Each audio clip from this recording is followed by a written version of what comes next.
Hello and a very warm welcome to everyone. I, Kumar, welcome you again to this amazing platform where we simplify your preparations. Now, today I have brought a very unique session for you, and as the ZAT exams are just around the corner, so I have taken some very beautiful questions from previous year papers as अभी जो time है उसके according तो अभी जो सबसे best preparation material होता है that is the previous year itself. So today the question is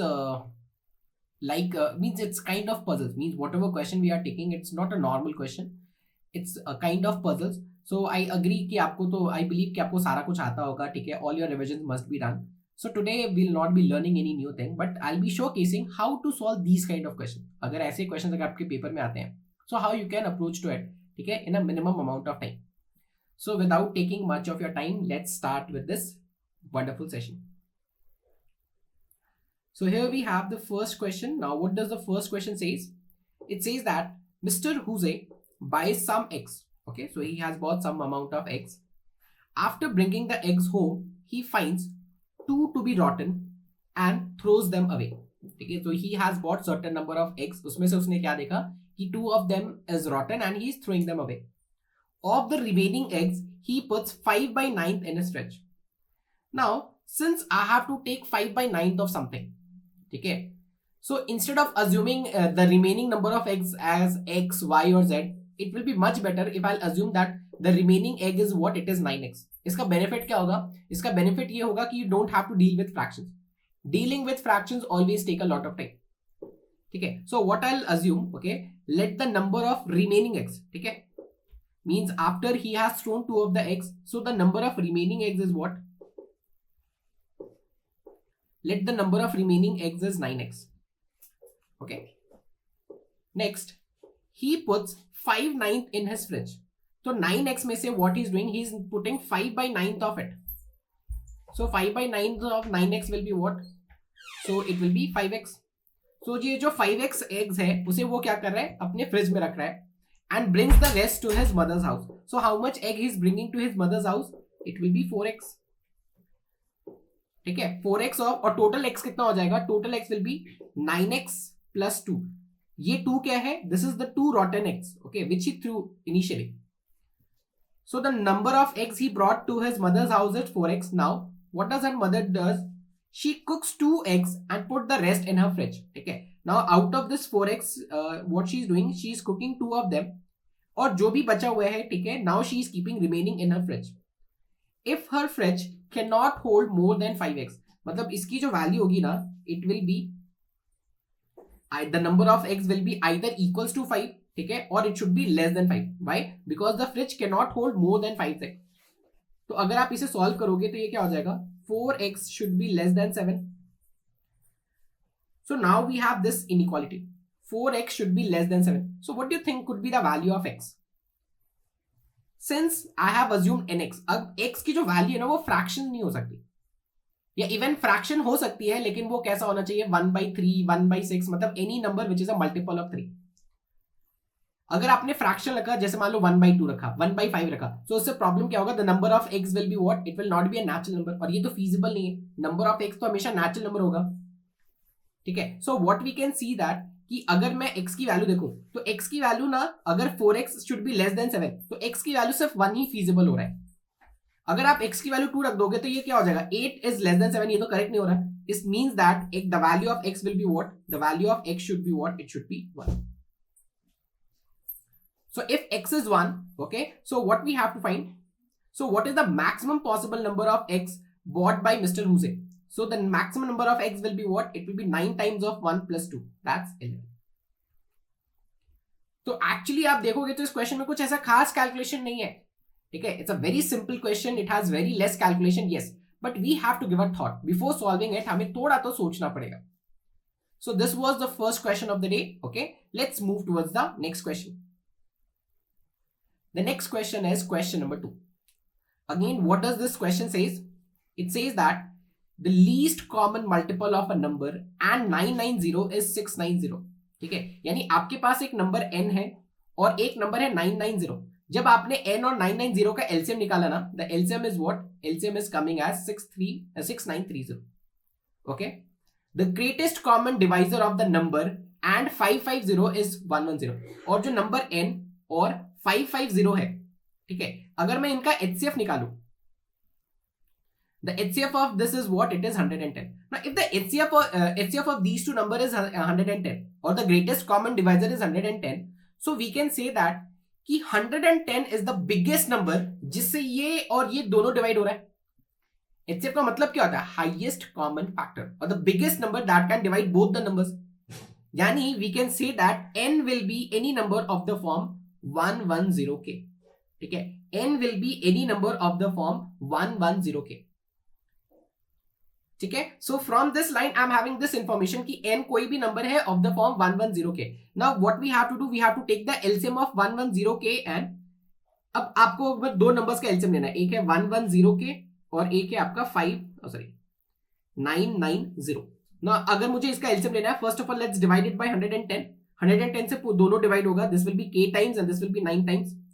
further अगर डिवाइड करेंगे तो this will B 9 times, this will B k times and this will B 1 time. And further अगर आप divide करोगे k times, so this will B 1 and this will B 1. So what will be the LCM of the numbers? The LCM of the number will be what? It will be 110 into 9 into k.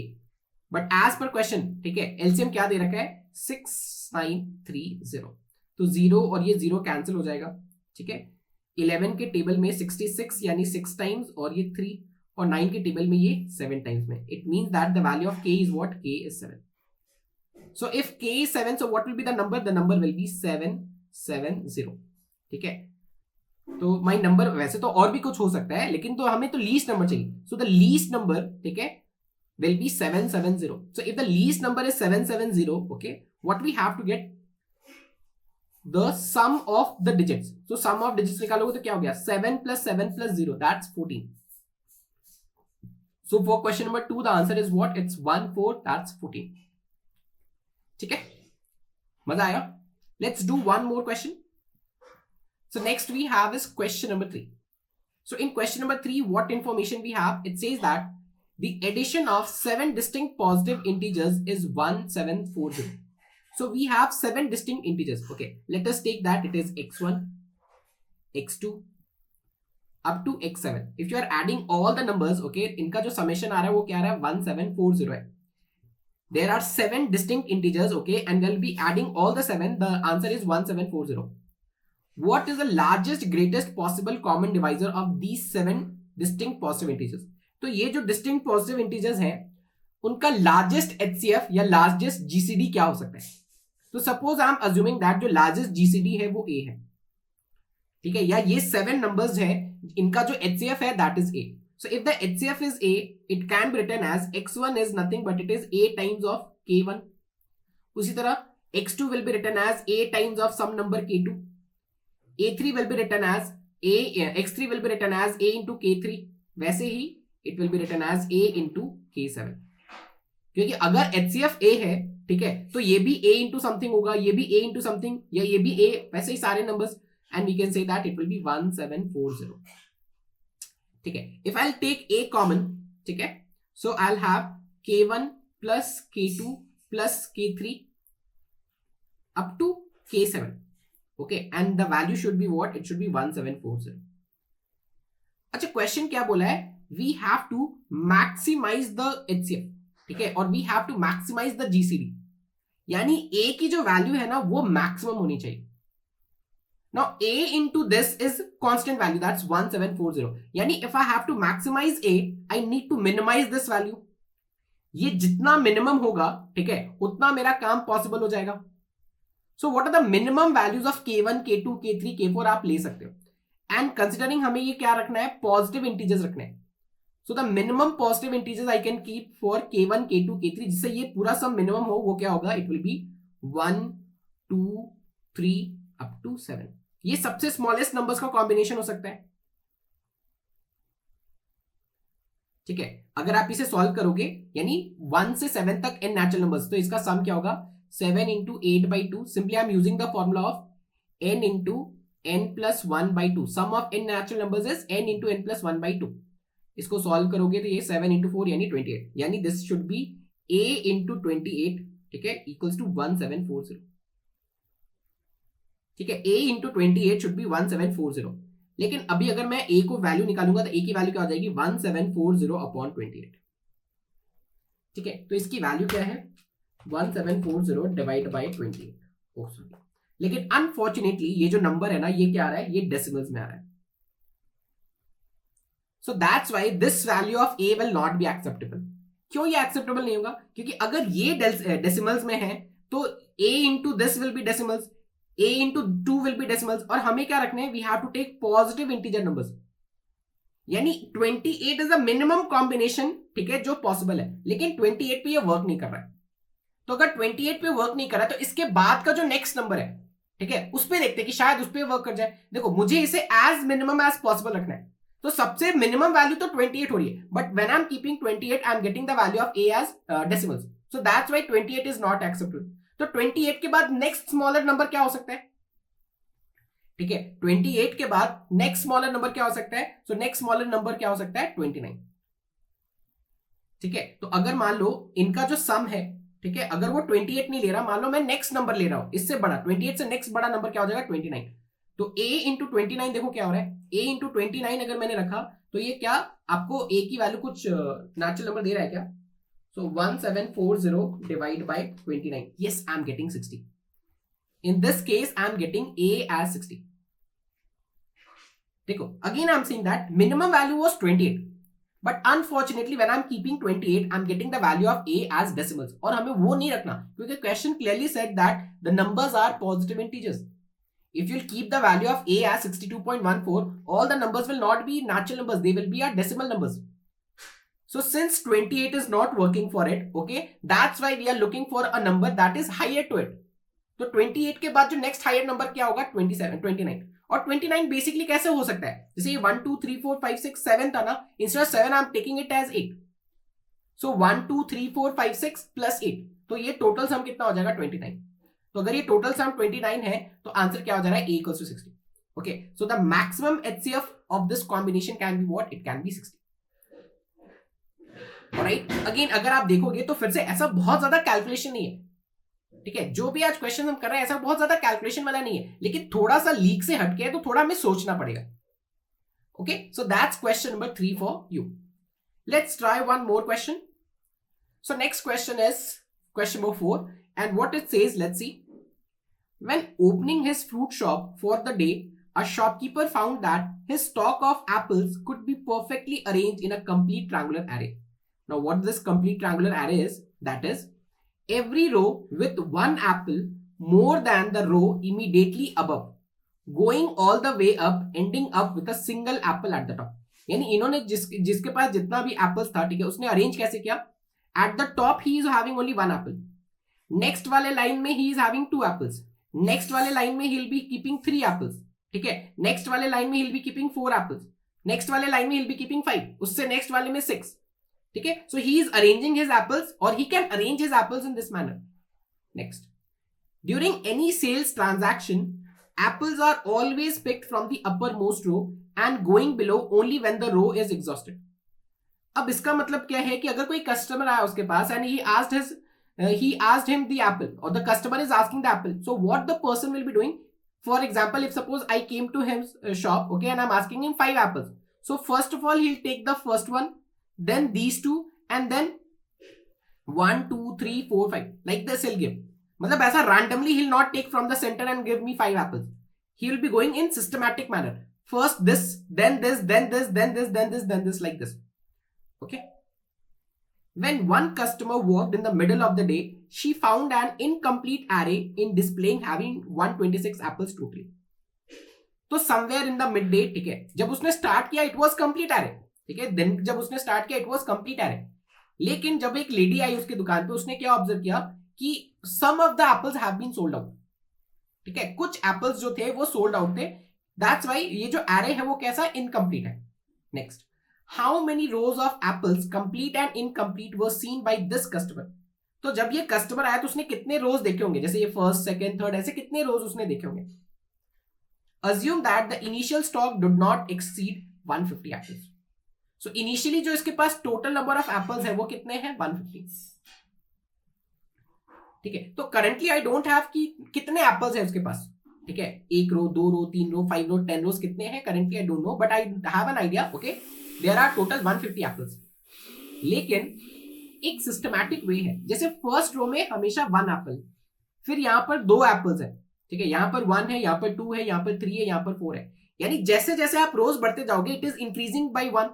यानी basically ये कुछ और नहीं है, it is simply the sum of n natural numbers. ठीक है, तो हम ये बोल सकते हैं कि 1 + 2 + 3 अप टू n. ठीक है, 1 + 2 + 3 up to n he has ये उसने अरेंज किया, और जो total count of the apple is what, it is 150. So what will be the number of rows initially. ठीक है, अगर इनिशियली उसके पास 150 एप्पल्स है, so how many number of apples he will have initially. So simply देख लो n की value क्या आ रही है. So it will be written as n into n + 1 upon 2 should be equals to 150. Yeah, 2 into 150 will be what? It will be 300. Oh, sorry, did not exceed. It's not exactly 150. The maximum number of apples is 150. Okay, means the number of apples will be either less than or it will be equals to 150. Or we can say that अगर यहां पर 2 से divide करेंगे, ठीक है, so this will be less than और equals to 150, और n into n + 1 जो होगा that will be less than 300. Now आप चाहो तो आराम से क्वाड्रेटिक बना सकते हो, इनइक्वालिटी सॉल्व कर सकते हो, लेकिन देखो वो जरूरत नहीं है. क्यों? देखो ये n है और ये बेसिकली n + 1 है. These two numbers are really close, यानी बेसिकली ये n स्क्वायर है. ठीक है, so n square equals to 300 के आसपास आना चाहिए. तो किस नंबर का स्क्वायर है वो 300 के आसपास आता है? 18 स्क्वायर इज 324. ठीक है, तो अगर मैं n की वैल्यू 18 रखूंगा तो बहुत बड़ा हो जाएगा. Next number will be 17. 17 square is 279. So let's keep की अगर मैं n की वैल्यू 17 रखता हूं तो क्या होगा. So if n will B 17, this will B 18, और 17 इंटू 18 कितना होता है? 17 into 18 will be what? It will B 306. लेकिन हमें तो 300 से कम रखना है, यानी n की वैल्यू 17 भी नहीं है.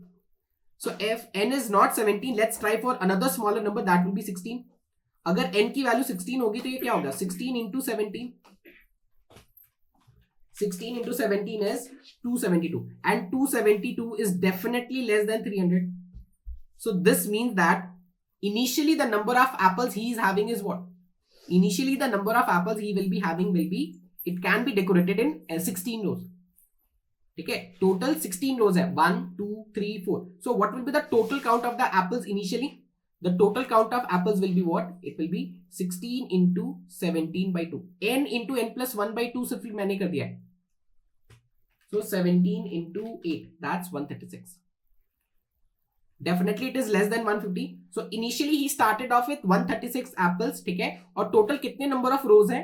टोटल उसके पास 16 नंबर ऑफ रोज है. ठीक है, इनिशियली ही हैज टोटल 16 रोज. अच्छा, अब क्या हुआ? when that lady walked or when that customer walked in, ठीक है, so now he is having only 126 apples. Initially he started off with 136 apples, अभी उसके पास सिर्फ 126 है. इसका मतलब क्या हुआ? he might have sold 10 apples. तो अगर आप उसने 10 apples उसने सोल्ड कर दिया है, तो एप्पल्स हमेशा कैसे होगा? तो 10 एप्पल्स कैसे काउंट करोगे? 1. ठीक है, तो ये रो चला गया, ये 2 चला गया, 1 2. ठीक है, ये 3 चला गया, तो ये 6 हो गया, और ये 4. यानी टोटल 16 रोज में से ये टॉप के जो 4 रोज है वो चले गए. तो अगर टॉप के 4 रोज चले गए तो अभी कितने रोज दिख रहे होंगे?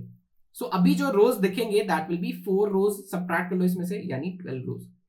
यानी वो जो कस्टमर आया होगा he will be able to see 12 rows in all. यानी क्वेश्चन नंबर 4 का आंसर क्या होगा? It will be 12. ठीक है, फिर से देखो, क्या कुछ खास कैलकुलेशन है? नहीं, ऐसा बहुत खास कैलकुलेशन नहीं, सिर्फ और सिर्फ थोड़ा लॉजिक यूज करना है. ठीक है, so this was question number 4 for you. Moving on to the next question. So what this question says that a marble is dropped from a height of 3 meters. Okay, so suppose ये एक tip, ये है Cliff है या height है, कुछ भी है. ठीक है, so from this point a marble is dropped like this. So marble will be travelling a distance of 3 meters first of all. ठीक है, 3 meters onto the ground. Next, after hitting the ground, it bounces and reaches 80% of the height. यानी अगर initially उसने 3 meters ये किया है, ठीक है, so next time what it will does, it will jump. ठीक है, it will jump to 80% of the 3. यानी 80% of the 3 का मतलब क्या है? It will jump to an height of 2.4 meters. अब ऑब्वियस सी बात है, अगर बॉल ऊपर गया so again it will come back. ठीक है. नेक्स्ट टाइम क्या होगा? Again it will rise to 80% of 2.4. ठीक है. Third time what will happen? Again it will rise to 80%. Again it will go to the top and it will come back. So ये क्या हो जाएगा? 2.4 का 80% यानी 1.92. ठीक है. और बॉल ऐसे ऊपर जाएगा नीचे आएगा. ठीक है. ऊपर जाएगा नीचे जाएगा and eventually it will come to rest. So eventually the marble comes to rest on the ground. Next, what is the maximum distance that the marble travels from the time it was dropped until it comes to rest? ठीक है. तो सबसे पहले एक काम करते हैं, बस ये देखते हैं कि मार्बल्स कितने डिस्टेंस डाउनवर्ड डायरेक्शन में ट्रैवल किया है. ये जो मार्बल है वो डाउनवर्ड डिस्टेंस कितना ट्रैवल किया है? तो first time it has travelled a distance of 3. Second time it has travelled a distance of 2.4. Third time it has travelled a distance of 1.92. तो अगर आप देखोगे it is forming a GP. ठीक है. It is forming a GP with common ratio as 0.8. So it's an infinite GP. देखो ball बार बार ऊपर ऐसे बाउंस करेगा. ठीक है. And eventually it will come to rest. So it is forming an infinite GP with a common ratio as 0.8. तो अगर मुझे डिस्टेंस कैलकुलेट करना पड़ेगा, so basically what I have to do, I have to get the sum of an infinite series. So sum of infinite series will be 3/1 minus r. यही होता है सम of infinite series. ये हो गया 3/1 minus 0.8, which is 3/0.2, or we can say it is 15 meters. तो ये जो ball है उसने टोटल 15 मीटर्स नीचे की तरफ ट्रैवल किया है. लेकिन whatever distance it has traveled to the downward direction, the same distance it is also traveling in the upward direction also ना. जैसे यहां पर देखो ये 2.4 नीचे तो आया है लेकिन 2.4 ऊपर भी तो गया. ये 1.92 नीचे आया पर 1.92 ऊपर भी तो गया. एक्सेप्ट ये. ठीक है. इस वाले केस में 3 मीटर्स ऊपर नहीं गया. लेकिन for all other cases first of all it will go to a certain height and then it will fall back. It will go to a certain height and then it will fall back. यानी ये जो total distance है वो total 2 times होना चाहिए. ये तो distance बस फॉर गोइंग डाउन. तो टोटल डिस्टेंस क्या होना चाहिए? इट शुड बी 15 का 2 टाइम्स, दैट इज 30. लेकिन ये वाला जो केस है जिसमें 33 मीटर्स ऊपर नहीं गया वो आप सब्ट्रैक्ट करो. ठीक है. We have to subtract 3 also. Why? Because यहां से ऊपर तो नहीं जा रहा ना ball, directly it is falling from this point. So the correct answer to the question will be what? It will be 27 meters. Before coming to rest, okay, the ball will be traveling a distance of 27 meters. Okay, so this was question number 5 and the answer to it is what? It is 27. All right. So this brings us to the end of this lecture. Okay. So I believe आपको ये lecture बहुत अच्छा लगा होगा. ठीक है. Whatever solution we did वो clear हुए होंगे. And definitely after viewing this video, ठीक है, it will help you a lot when you will be facing your actual exam. Okay. At the same time, if you want to get access to our live classes, mock strategies, free resources, etc., just comment MBA, okay, and our team will reach to you, okay, or you'll be getting the link. So again, I'm very thankful for you all for giving your precious time, okay. So that's all we have in today's lecture. Thank you again and have a nice day.